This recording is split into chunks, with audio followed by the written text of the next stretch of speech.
Chuy is a jealous god. I mean, scratch that. Start over. Chuy is a jealous dog.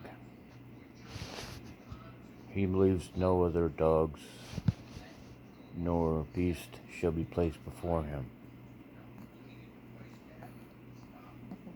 And if there's a cat on me, in his way of letting the cat know, and if I'm in the way,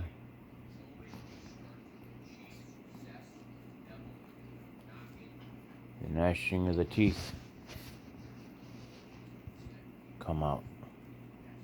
Therefore, sometimes I think Chuy should be put down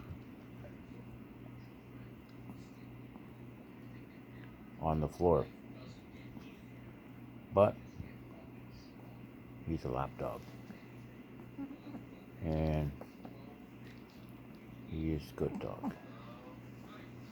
He just thinks he's protecting me.